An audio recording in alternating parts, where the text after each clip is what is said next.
Bienvenue sur Self Découverte. Je suis Virginia et dans cet épisode, je vais t'expliquer qu'est-ce que le design humain ou Human Design. Si t'es ici, c'est probablement parce que tu viens de découvrir le Human Design ou alors ça fait quelque temps que t'en as entendu parler et que tu comprends pas grand-chose. Si c'est le cas, je te rassure, c'est totalement normal parce que le Human Design, c'est un système assez complexe, mais tu verras super intéressant. Surtout si tu fais partie des personnes qui adorent l'astrologie, les tests de personnalité et que t'aimes en apprendre plus sur toi-même. Cet épisode, il sera divisé en 3 parties. Donc tout d'abord, je vais t'expliquer qu'est-ce que le Human Design, comment ça peut t'aider concrètement dans ta vie et comment générer ton schéma corporel. Ensuite, je vais te présenter les éléments que je considère les plus importants du Human Design, donc qu'est-ce qui signifie et comment tu peux les appliquer dans ta vie. Et pour finir, je vais te donner quelques conseils, te dire par où commencer et t'offrir un guide gratuit pour commencer à en apprendre plus sur toi-même. Tu trouveras aussi tous les chapitres dans la description pour que tu puisses facilement retrouver les informations que tu cherches. Alors qu'est-ce que le Human Design ? Simplement dit, le Human Design, c'est un outil de connaissance de soi. Il a été créé en 1987 par un monsieur nommé Ra Uru Hu. Et en fait, il a eu l'idée de regrouper l'astrologie, le I Ching, le Kabbalah, les chakras et la physique quantique pour créer justement ce système hyper complet qu'est le design humain pour permettre à chacun de mieux se connaître et se comprendre. Le Human Design est basé sur ton heure et ta date de naissance, donc ça va te donner des informations super détaillées de qui tu es, de comment fonctionne ton énergie, de comment prendre des décisions, de quelles sont tes forces, etc., etc. Tu verras que c'est hyper complet et super intéressant. Comment le Human Design peut t'aider et comment il peut changer ta vie comme il a changé la mienne. Ce qu'il faut comprendre, c'est que quand on arrive au monde, on est notre version la plus pure et la plus authentique de nous-mêmes. Et pour être un peu spirituel, on arrive de la manière dont Dieu ou dont l'univers nous a créés. Mais plus on va grandir et plus on va être entouré de notre famille, de nos amis, de nos enseignants et de l'information qui circule dans le monde, plus on va développer des croyances et des idées de qu'est-ce qu'on devrait faire et comment on devrait être pour réussir, pour être aimé, pour être accepté ou pour être reconnu. Surtout que de 0 à 7 ans environ, notre cerveau, il est en pleine croissance et en plein développement. Donc à cet âge, on n'est pas en fait capable d'analyser et de savoir quelles informations elles nous concernent, qu'est-ce qu'on devrait prendre au sérieux ou non, ce qui fait que toute l'information à laquelle on est exposé, on la pompe comme une éponge et on l'interprète avec le peu de connaissances qu'on a sur le monde. Donc en grandissant, et là je parle même au-delà des 7 ans, c'est hyper facile de tomber dans cette idée qu'on doit être d'une certaine manière, faire certaines choses pour réussir et que ce qu'on aime ou ce qui vient facilement à nous, c'est pas suffisant et pas valide. Et je suis sûre que tu as déjà aussi entendu les phrases typiques de « le succès appartient à ceux qui se lèvent tôt »,« il faut se spécialiser dans un domaine pour réussir »,« la première intuition est toujours la bonne ». Et même si ces phrases, elles peuvent fonctionner pour certaines personnes, pour d'autres, c'est exactement le contraire qui va s'appliquer. Et si on ne réalise pas ça, si on ne réalise pas qu'on a tous une manière bien différente de fonctionner, on finit par croire qu'on est bête, qu'on n'est pas compétent et qu'il y a quelque chose qui cloche chez nous. Et d'ailleurs, Einstein, il a très très bien reflété ça quand il a dit « Tout le monde est un génie, mais si vous jugez un poisson sur ses capacités à grimper à un arbre, il passera toute sa vie à croire qu'il est stupide. » Et le Human Design, c'est exactement là pour ça. C'est là pour te rappeler que, en tant que poisson, tu as la capacité exceptionnelle de pouvoir nager et de vivre dans l'eau. Mais que tu n'es pas censé grimper aux arbres. Ça va venir te rappeler qu'en tant qu'oiseau, tu as la capacité extraordinaire de voler et de te poser sur les branches pour avoir une perspective unique sur le monde. Mais que tu n'es pas censé marcher sur tes pattes pendant des kilomètres comme le ferait un guépard par exemple. Et maintenant que je parle de ça, je réalise qu'on n'a pas toutes ces attentes irréalistes sur la nature et sur les animaux. On sait exactement pourquoi elles sont faites, comment elles fonctionnent et on les laisse vivre. Et c'est exactement comme ça que ça devrait être pour les humains. Donc le Human Design, ça va rien t'apprendre de nouveau. Ça vient juste te rappeler qui tu es et comment tu fonctionnes. Ça vient te rappeler que si tu es épuisé, si tu n'as pas de motivation, si tu te sens pas bien dans ta vie, c'est parce que tu n'utilises pas ton énergie de la bonne manière.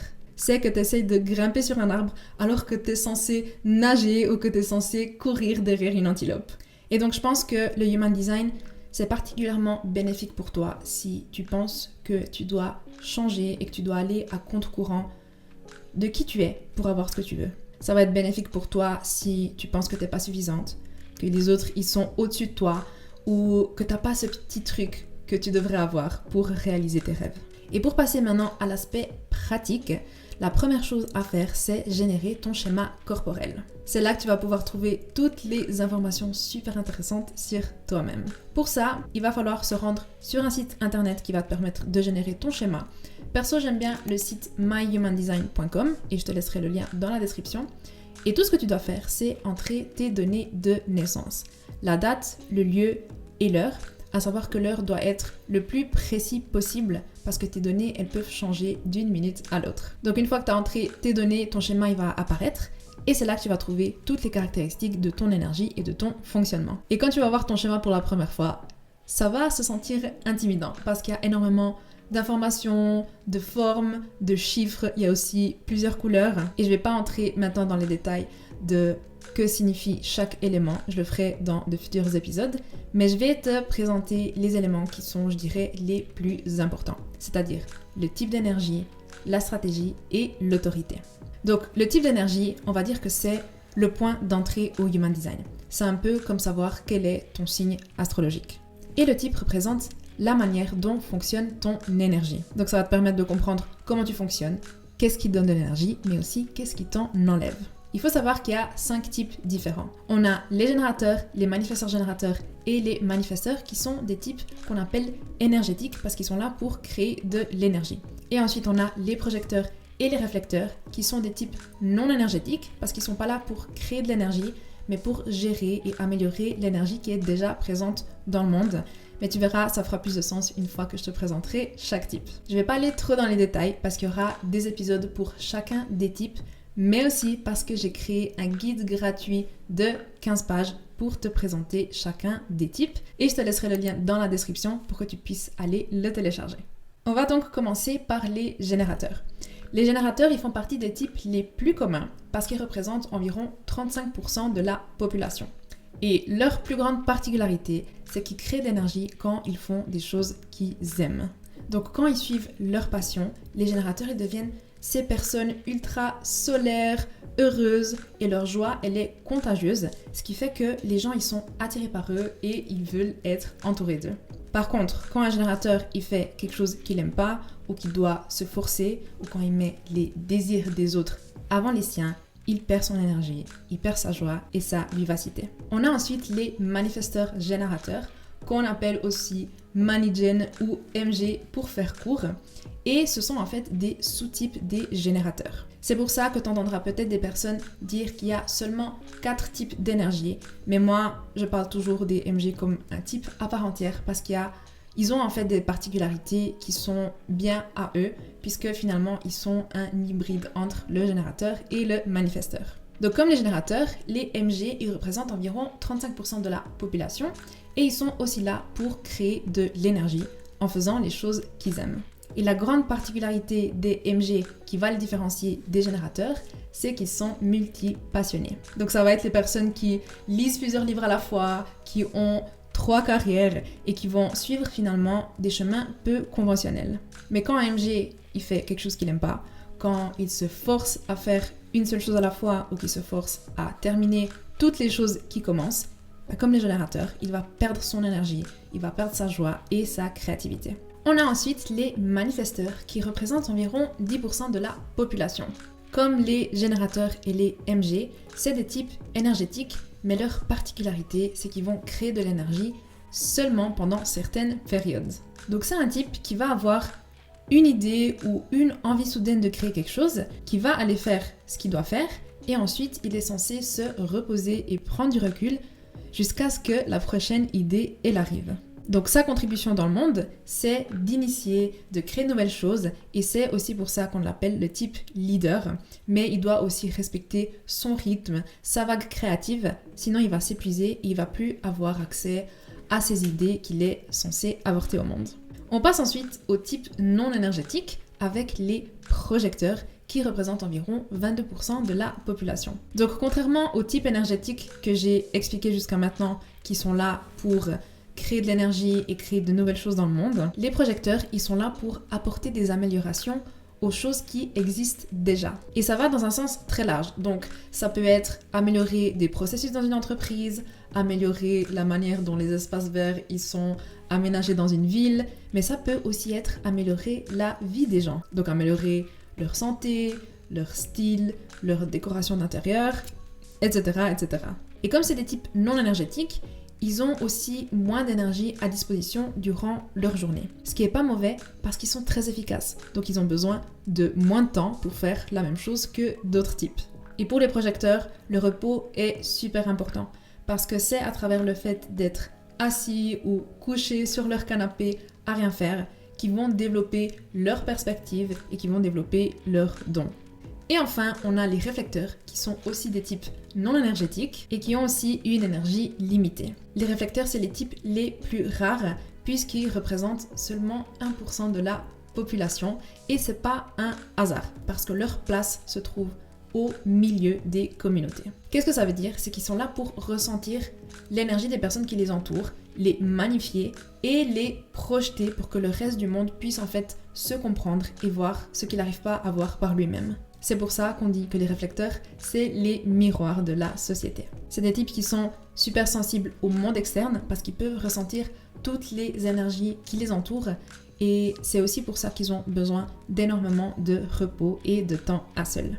Donc comme tu peux le remarquer avec ces courtes descriptions de chaque type, il y a pas mal de choses qu'on nous a dites sur qu'est-ce qu'il faudrait faire et comment qui sont pas adaptées à notre manière de fonctionner. Et il y a quelque chose d'important à prendre en compte autant avec le type qu'avec tous les autres éléments de Human Design, c'est qu'il n'y a pas un type qui est meilleur que l'autre. On n'a pas intérêt à avoir un élément plutôt qu'un autre pour avoir du succès dans un certain domaine de notre vie.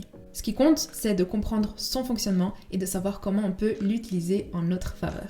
Chaque type a ensuite une stratégie correspondante qui représente la manière dont on attire les opportunités alignées à notre vie.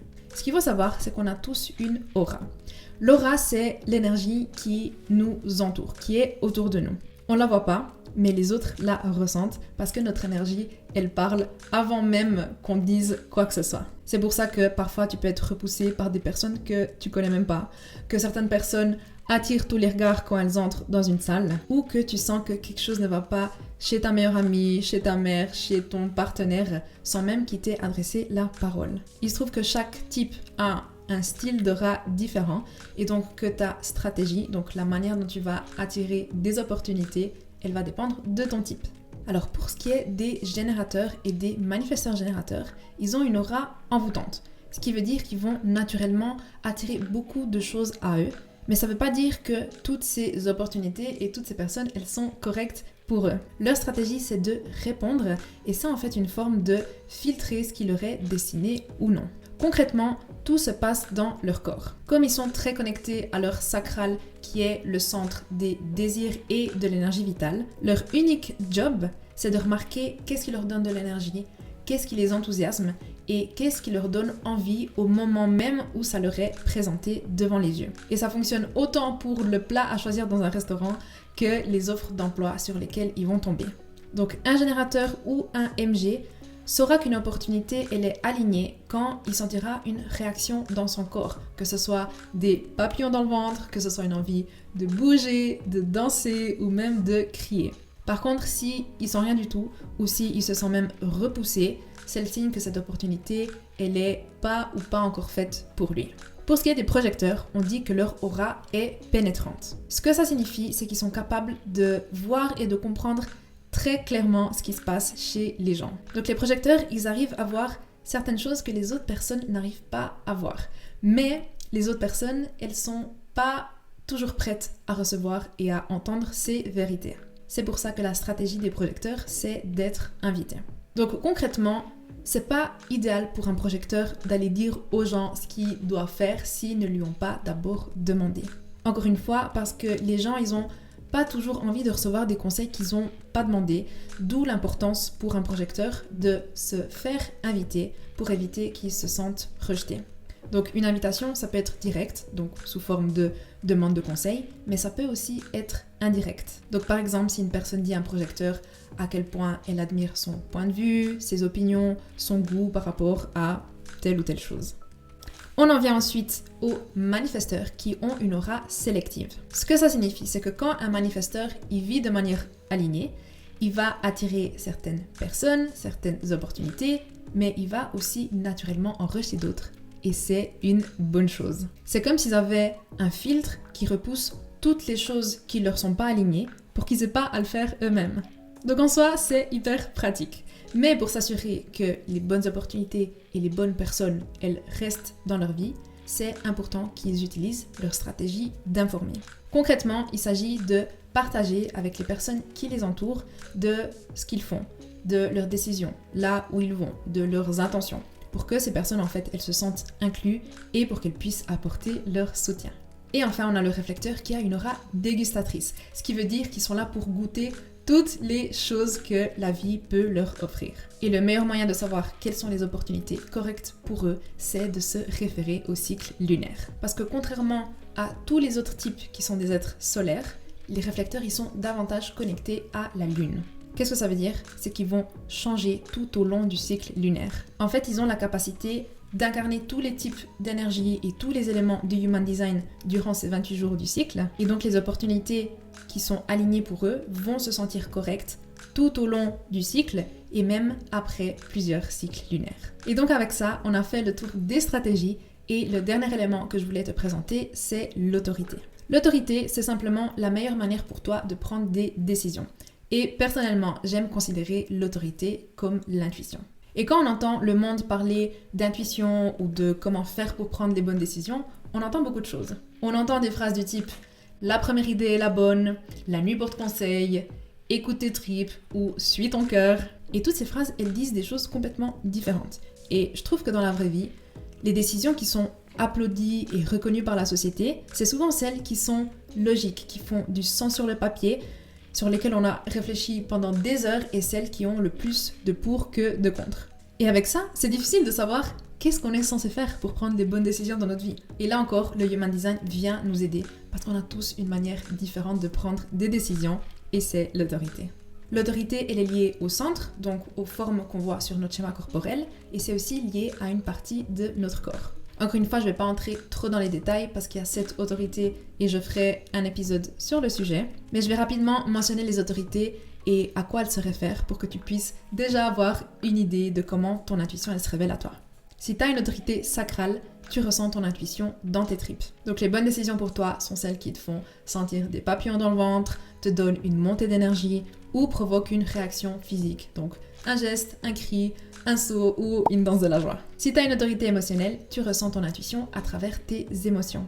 Donc les bonnes décisions pour toi sont celles qui te font sentir un sentiment positif et d'expansion pendant plusieurs jours d'affilée. Et donc ce sentiment, il doit perdurer à travers tes états d'âme, à travers tes sauts d'humeur et ils doivent pas seulement être là quand tu es de bonne humeur. Si ton autorité est splénique, tu ressens ton intuition à travers ton instinct. Donc les bonnes décisions pour toi sont celles qui viennent clairement à toi, sur le moment, souvent sous forme de petite voix qui vient et qui repart tout de suite. Si ton autorité est égo, tu ressens ton intuition à travers tes envies et ta motivation.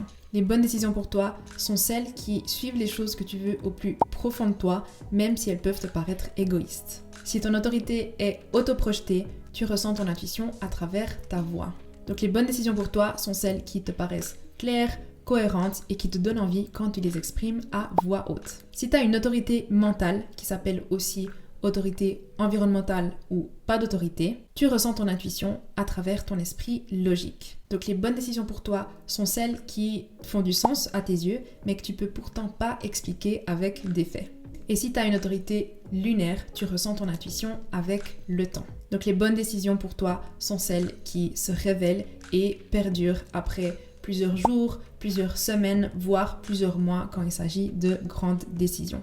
Donc encore une fois, avec toutes ces manières différentes de ressentir son intuition et de prendre les bonnes décisions, on remarque à quel point on est tous différents et que ce qui fonctionne pour certaines personnes ne va pas du tout fonctionner pour d'autres. D'où l'importance d'apprendre à se connaître pour pouvoir prendre les bonnes décisions basées sur qui on est et non pas basées sur ce que la société ou le monde externe veut pour nous. On a maintenant vu les éléments que je considère les plus importants en Human Design et si c'est la première fois que tu découvres tous ces éléments, c'est possible que ça se sente comme beaucoup d'informations à la fois. Et c'est totalement normal. Si je peux te donner un conseil, c'est de d'abord te concentrer sur ton type d'énergie parce que C'est l'élément principal qui va déjà te permettre d'en apprendre énormément sur toi-même. Et pour rappel, tu peux télécharger mon guide gratuit sur les types. Le lien est dans la description. Et si tu as des questions, n'hésite pas à me les laisser en commentaire sur YouTube ou à m'écrire un message sur Instagram